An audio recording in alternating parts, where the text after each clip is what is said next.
Yeah, so I am Rabia, and I am a researcher at YouTube. And I've been working at YouTube for 3 years and some odd months. And at YouTube, we have research that kind of pertains to two different kinds of users. One of them being viewers, so just people like me and you who watch YouTube. And then the second one being content creators. So these are people who are creating content for YouTube. And YouTube actually builds a number of different products for them, including a bunch of different tools. And one of the tools that we build is called YouTube Analytics. And this is what I work on. This is what I am responsible for within YouTube. And analytics is the product that tells creators how their content is performing. So basically, when you release a new video on YouTube, you probably want to see how it's doing. You probably want to see what's really going on your channel. Are you growing? And so creators kind of come to analytics with all of their questions. And one of the questions that they might have is this working? Yeah. One of the questions that they might have is my channel growing? I just released a new video. How is that doing? And it's our job to tell them what's happening. And sometimes things are going great. So channel is going great. Your subscribers are growing. You're getting better and better. But sometimes things aren't going so great. Your new video just bombed, or your channel isn't really growing. You're actually losing subscribers. And regardless of whether, the insights that we're delivering to them are positive or negative, we kind of just have to tell them what's going on. And so there's kind of this parallel that's drawn here between the kind of information we are serving to our users and the kind of information that we are having to serve to our stakeholders. And I want to just actually start with a little bit of an anecdote.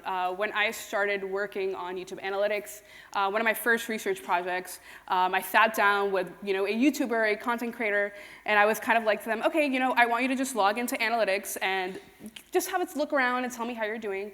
And this creator looked at me and was like, I hate going into Analytics. Every time I go into Analytics, I feel like I'm going to have a panic attack. And I was sitting there, I was like, oh my God, I'm not gonna force you to go into analytics if you're panicking about it. And she was like, it really affects my well-being because I'm looking at analytics and when things aren't going so well, I really feel like it's really demoralizing. And at that moment I realized our strategy in delivering kind of negative, when things aren't going so well, when news isn't so good, we really need to kind of rethink our strategy because there is this personal component here. And overall, when we think of analytics, where you think of stock analytics or analytics having to do with marketing or things like that, a lot of times analytics can have this kind of emotionally neutral connotation to them. And it's not really true when it comes to YouTube Analytics because people think, this has to do with me. This is something that I've built. And so, like I was saying earlier, oftentimes stakeholders are coming to us with similar questions, right? They're asking kind of similar to what content creators are asking. Is the product growing? We've just released a new feature. How is that doing? And as researchers, it's kind of our job to answer those questions. And oftentimes when we ask for feedback, once again, information isn't always so positive. And sometimes we have to deliver insights to our team that isn't so positive in nature. So as UXRs, it's kind of our undeniable task to deliver that negative information.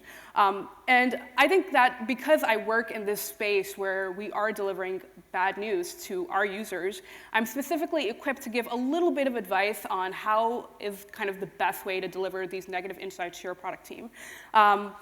Because essentially that's what my product is doing a lot of the time.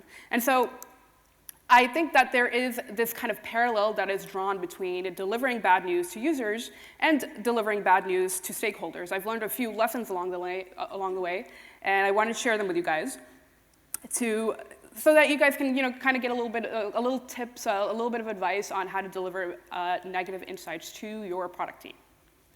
And so I've developed a few different principles, 5 different principles, and I'm just going to kind of go through them one by one and hopefully offer you guys some practical tips on how to deliver negative insights to your stakeholders. So let's start with the first one. This is probably the longest one, and I think this one is really important to understand. This one is kind of, the first point of this one is bad news. One of the first things I learned was that working with content creators, bad news is equally important to good news. And I want to give you guys an example from a product experiment that we were doing to kind of illustrate how we learned that. So Without getting too technical, I'm going to just quickly and try to simply explain what this experiment was about. So basically, in the analytics product, we had two different conditions. In one condition, we were delivering positive insights. And in the second condition, we were delivering negative insights, depending on how that creator was performing. And of course, we had a control group. We were interested in seeing, how are people rating the usefulness when they're seeing negative or positive insights. And so we had an in-product survey that kind of popped up and asked users, rate the usefulness of this insight. And we were curious to see if there were any differences between the positive or negative insights. And it could, my hypothesis was it could go either way. With positive insights, maybe that people look at that, they feel like it's more useful because it's really encouraging. It's you want to come back, you want to do more. But on the other hand, maybe negative insights are more interesting because now you know what to do next. Now you know where you can improve. And the interesting thing was that we found that both were pretty much equally useful. Both were rated to be about 80% from useful to very useful. So there wasn't actually much of a difference in the usefulness of positive and negative insights. And so while both good and bad news are equally useful, I think there are some differences on how they need to be handled and essentially how they need to be delivered.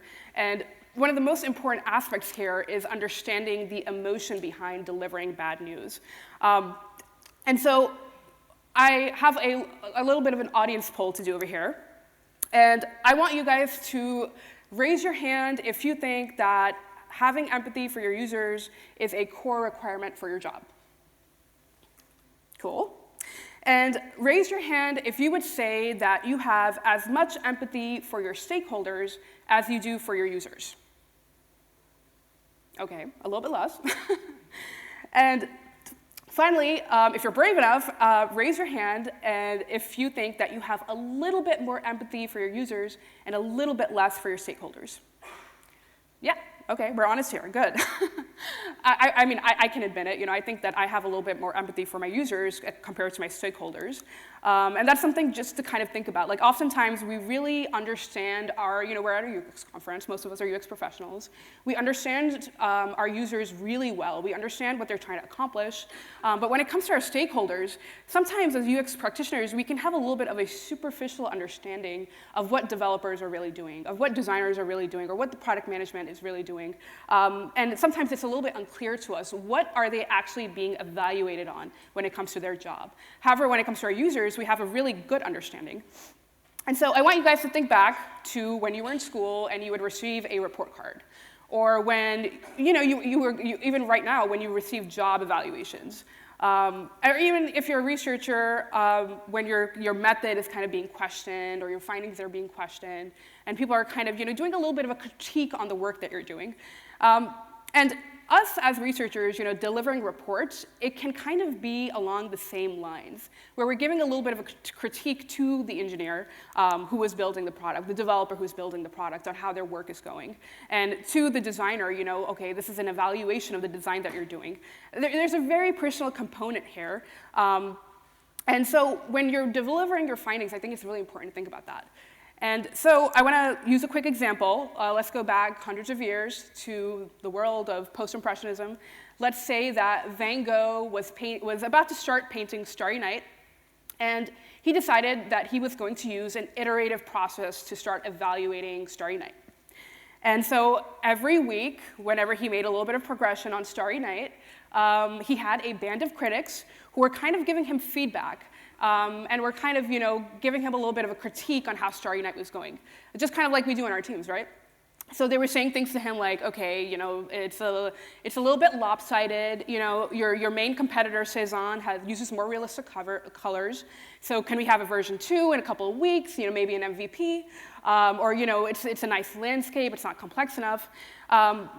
That's a hard pill to swallow, right? It's kind of getting at the ego, which can be a very sensitive and kind of fragile thing at times. And so after hearing this kind of feedback, Van Gogh might look a little bit like this, right? And it's kind of similar to, like, when you think about Van Gogh looking like this, we don't want our stakeholders to look like that, right? We don't want our stakeholders to be this upset. But I do want to draw a line here because ultimately, we are not Van Gogh. Like, we're not working in isolation. You know, we're working on a product team. We're all working towards a common goal. However, the thing to note here is that oftentimes when we give feedback, we think it's kind of a neutral debating environment. In which the way that the feedback is given is kind of like, oh, this is neutral, it's fine. But the way that people receive feedback is actually really similar to this picture of Van Gogh. You know, it's kind of a critique of how you're doing. So that's just something to kind of keep in mind as you're delivering your feedback, that there is a very personal component here that needs to be considered. You might be wondering, why is this important? Like, I'm a researcher, and it's my job to find the truth and just kind of deliver it, and I don't want to sugarcoat things. I just say it how it is, you know? And I'm here to say it's really important because you don't want people to turn away from you.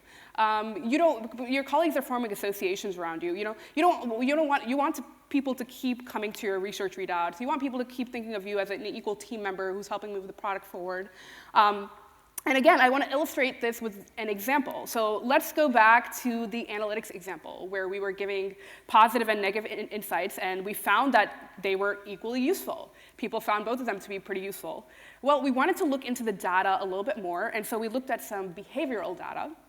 And one of the metrics that we use within YouTube, and probably a lot of other products, is daily active users. So this is a metric that is very simply put, how many people are coming into the product every day. And in the first condition, which was the positive insight condition, people were coming, there wasn't a difference between the control group and the experimental group. People were coming into the product just as much as they were before if they received a positive insight. However, when we looked at the negative group, we saw that there was actually a big drop in our daily active users. 10% doesn't seem like a lot, but compared to the average, it is quite a difference. And all of that kind of sounds a little bit technical, so I'll just put it in simple terms. Imagine you're coming into analytics, and you're seeing that you're not doing so well. Well, you're like, I don't want to come into analytics anymore. I don't want to look at this product anymore. I'm looking at this, and I'm feeling bad about myself, so I've just kind of going to stop coming. And very similarly, your stakeholders might come to you and you're delivering these negative insights, and they might think, I don't want to hear it anymore. This is very negative or whatever.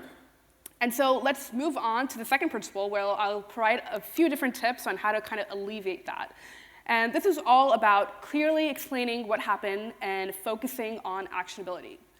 So the first aspect of this is just explaining what happened and really thinking about the why. The why is essentially listing the reasons why the finding is the way that it is. So what I want you guys to do, is basically when you list the reasons, when you list the why, you're objectifying what's happened. You're kind of providing rationale and reasons why the findings are the way that they are. And that really helps, kind of add this neutral aspect to an otherwise emotionally charged situation. And so instead of things like, people find the product hard to use, you want to say things like, well, people find the product hard to use because of X, Y, Z. Maybe the navigation isn't so good, or maybe, there's too many clicks, or so on and so forth. So you really want to, as you're conducting your research, don't just assess, that people liked it and people didn't like it. You really want to dig deeper and get into the why behind the reactions of the users that you're seeing.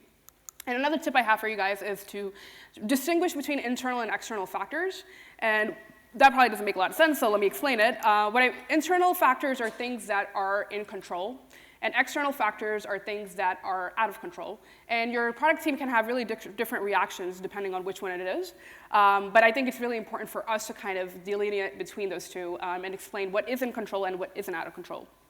So again, let's use an example. Let's say your product has an app that is released worldwide, and you've noticed that in Indonesia, the growth is pretty flat. So you, as a researcher, are given the task to kind of figure out why that's happening. And so you do research, and you come up with two different kind of main reasons why this might be happening. The first one being that the language hasn't been localized, so the app is only available in English, so Indonesian users are not likely to use it, maybe because it's actually not in their local language. And the second reason you find is that your app actually requires a usage of high-speed internet that isn't available for most people in Indonesia.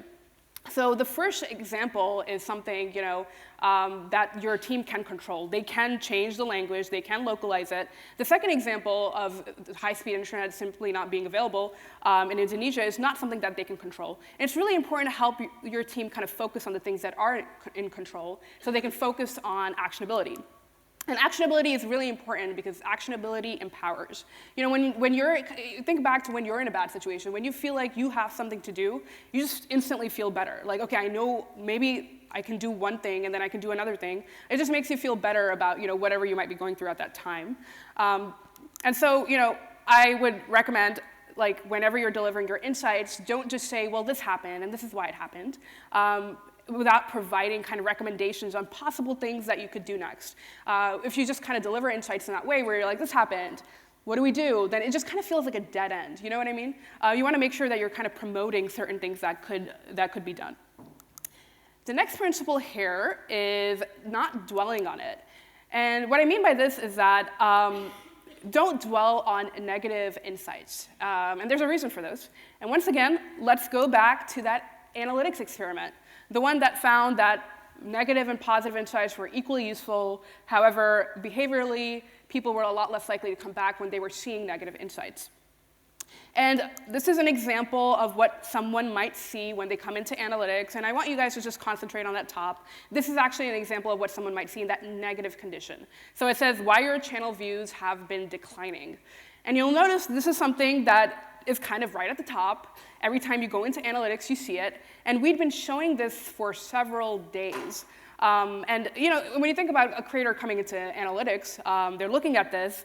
It's kind of a reminder of their failure over and over again, right? It's like, okay, it's at the top of the page. They're not feeling good about themselves. And usually, if they aren't doing so well, they already know it, and they don't have to be told over and over. So we just realized at this moment, we were showing this insight for way too long.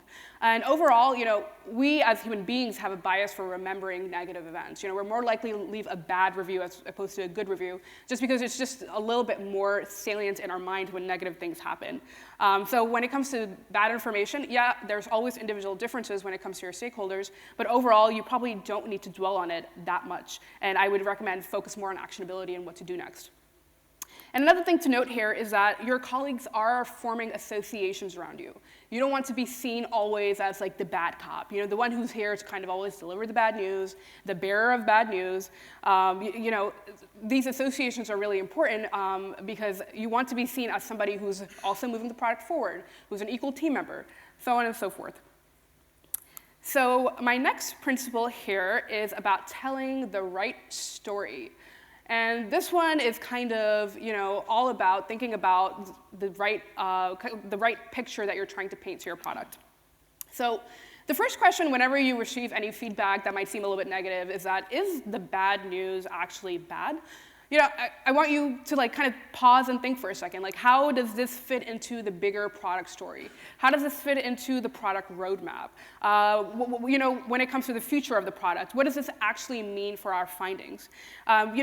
Earlier in my career as a researcher, I would kind of make this mistake where I would just kind of tell the findings, kind of like a robot, and be like, well, here are the findings, do what you want with them. But what I learned was that that's not really the best way to deliver insights. You have to think about what the product's going through, what the product is planning on developing, how does this fit into the bigger story, and I want to give you guys a couple of examples. First, let's look at an example from creators, so users. And I'm going to make a little bit of a bold statement here, which is the truth is not always the right story. And let me show you guys an example. So again, let's revisit the analytics product. This is something, again, that a creator might log in, they might see this, and I want us to focus just on that graph at the top. So if you look at this, it doesn't look like this creator is doing too well. There's a lot of red. Arrows are pointing downwards. And if you zoom in onto the graphs, there's a lot of kind of downward trends. Things are going a little bit down. You know what I mean? So right now, what this is showing is what's happening currently. So let's say it's November. This is showing what's happening in November compared to October. And if you zoom out of it a little bit, what you'll see is that this creator is actually doing better than they've ever done before. This is a viewpoint of the past 6 months. So this creator, in particular, had an amazing October. In October, they did the best that they had ever done in their YouTube career. And in November, they did a little bit less than the best that they had ever done. And so it looked like things were going down because we were comparing it to their best month ever. And that's pretty, if you're familiar with analytics, that's pretty traditional. You compare to the last period. Overall, when you're tracking any kind of analytics, you're comparing to the last period. And what we realized on our team was that this is actually not the right story. So we're not telling the right story by just comparing to the last period. We want to, and we kind of broke this industry norm, and we decided to start comparing to the typical performance, is what we call it. So we would compare to an average of the past 6 months instead of just what happened last month. And by doing so, we're helping creators feel better because we're not lying. We're still kind of telling the truth, but we're just providing a better picture of what's happening. And a really quick kind of anecdote, I want to pull it back to product, take it out of that creator world to a project that I was doing. And this was a project in which I was asked to evaluate a new, cool design of analytics that my designer had been working on. And so, I was doing some research, and the way that I did this research was that I enabled this experiment with a new design with our users for about like a week or 2 weeks. I had them use it for a while, and then I had them all come in and provide feedback. And it was funny because as I was sitting down with the creators and I was asking them, okay, so log into analytics and take a look around, a lot of them actually didn't even notice a change. They didn't see that there was anything different, which was interesting because from our perspective, a lot of things were different. And initially my team, when they were listening into the research sessions, they were like, oh, this is bad news. Like, we came up with this cool new design. It seems like people haven't even noticed. People don't even care. And the story I told them was like, actually, this is great news. When at least within my product, whenever we change anything, we have a huge backlash from our users. And sometimes it's because truly we've made a mistake, and sometimes it's because of change aversion. And things usually kind of go back to how they used to be after that kind of period of change aversion is gone. And so I told them, when it comes to design changes, at least within our product, no news is good news. And it tells us that the experience actually hasn't been disrupted, so they're used to kind of using analytics in a certain way, and they can continue using that in the way that they are used to. And then the last quick point I want to make is about language. And what I'm saying here is that language does matter, and it matters a lot. And just some really quick, pragmatic advice I want to give you guys is whenever you're talking to your stakeholders, whenever you're kind of trying to deliver this bad news, I want you guys to think about the words that you're using and try to avoid using words that trigger an emotional response. So this is an example of this, things like unfortunately, unexpectedly, sadly. So all these words that are kind of having these negative connotations and are implying these things, I want you to be careful about using them because you're kind of painting a story. And similarly, I want everyone to be really mindful about the perspective that you're inserting into the narrative. So thinking back to that story that you're telling, think about your own personal opinion and perspective that you're inserting into it. So when you say things like, as I had expected, the navigation sucked, or I knew this was coming kind of thing, you're kind of implying to your stakeholders, yeah, I knew this was going to happen. And honestly, a lot of times, when you are a UX practitioner, you already know, you understand your users, and you know when things might not be received so well. And there's a temptation to be like, well, I told you so, I knew this wasn't going to go well. But whenever, you decide you want to communicate in that way, I would say reconsider, because think about Van Gogh. Think about Van Gogh in that chair, and it's already pretty difficult to receive this kind of critique and feedback. And so I think we can be a little bit more mindful about the way that we're communicating. And so here are the 5 principles again. And I think overall, we need to acknowledge that bad news does cause, a bit of an emotional response. And one way of handling that is just making it a little bit more objective. So taking, we can't really take the emotion out of it. There's always going to be this emotional layer. So I think it's really important not to ignore it. But there's a few different ways of making things more objective, such as not, using the right language, using neutral language, not dwelling on it, making sure you're telling the right story, concentrating on actionability, and so on and so forth. And so I just want to end on this note. I think at the heart of this, there is a little bit of a meditation about what user research really is. And you can have the perspective that it's all about kind of telling people, our stakeholders, the truth as we discover it in research. Or it's a little bit more than that. It's going beyond that. And it's helping the product team kind of move forward to help inspire them, but also at the same time be a truthful friend that they can turn to when they want to receive that feedback. And I think if like me, you believe it's more of the latter, helping the team move forward, inspiring them, and also being truthful at the same time, then I think that we can just be a little bit, just think about the way that we communicate and communicate in a more mindful way. And that's it. Thank you. Thank you very much, Rabia. Thank you. We've got some time for questions, so thank you so much for that. It's so important to consider this. That's a really useful insight in terms of how you can elevate your game as a leader in research and help your team, be seen as more valuable and more useful to people by not being. I remember that as a researcher when I first started. Just deliver the news, right? It's just a fact, right? Totally. Yeah, and it was so frictionful by doing that. Yeah. As traditional, we'll just wobble on a little bit while you think of your questions. So please, hands up if you have got a question for Rabia. We have time for probably 2 questions. No, that's just a pen being raised. Yeah, there's one at the back there. Great, thank you very much. I think we might have a roving mic. Great, so there's one there, and yes, I saw you as well. So.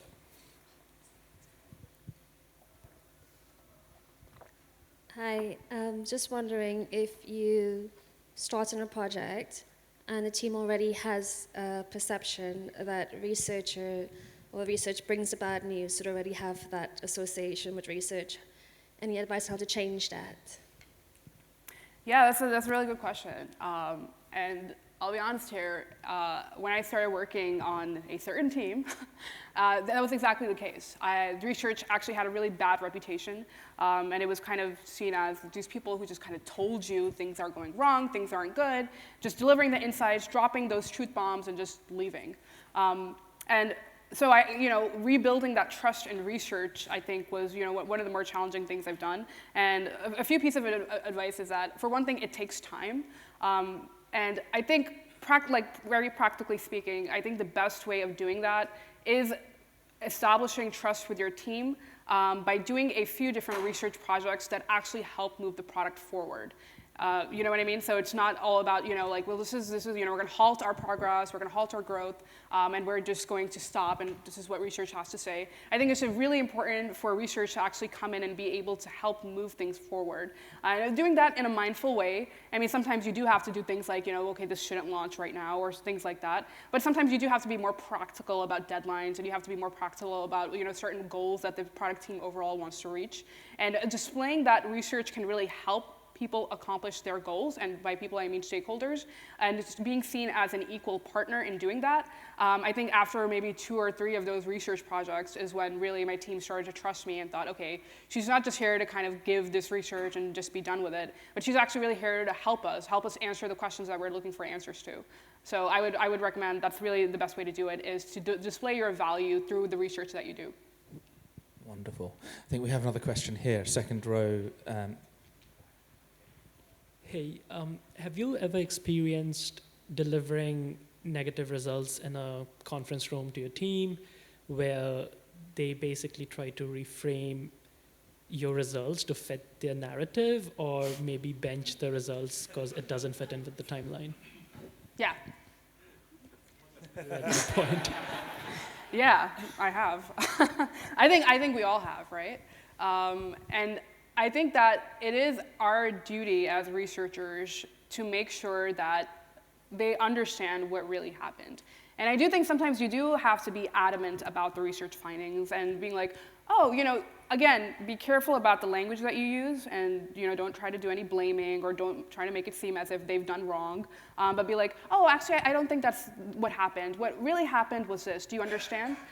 So I think it's really important to make sure and keep driving that point until you're kind of on the same page. I think it's really important to be on the same page. And then following up with that person, like sometimes you come up with somebody who might be like your problem stakeholder, right? They might be the kind of person who's always kind of like, well, this is cool, but what I really think is happening is blah, blah, blah. And my practical advice to you would be, when it comes to dealing with people like that or just stakeholders, it's just really important to just establish a personal relationship with them. Like have one-on-ones with them, sit down with them, and try to understand what their concerns are. Why are they trying to make it fit into the narrative? Do they have some kind of tight launch deadline? Or what's kind of their perspective on it? Do they have maybe a different perspective? Maybe they've had cases in which they've spoken to users and they've gotten conflicting perspectives. It's kind of our job to sit down with them, understand what they're trying to accomplish. Because I think once you really understand that, you can actually build a common narrative. And sometimes it's just a matter of doing, maybe a little bit more additional research to try to really uncover what really is the narrative here or what's really going on.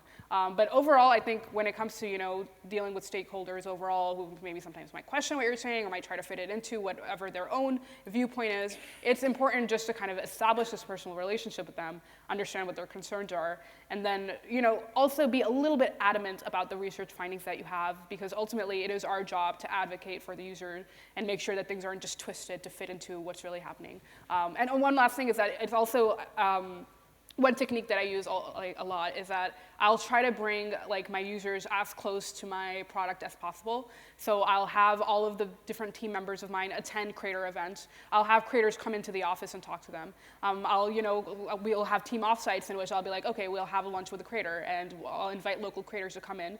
And I found that if they actually meet the user and have an opportunity to kind of participate in the research as much as possible, and it's no longer me delivering this insight, it's actually them hearing it themselves and kind of understanding straight from users. Because generally speaking, I think all product team members do care about users and do want what's best for them.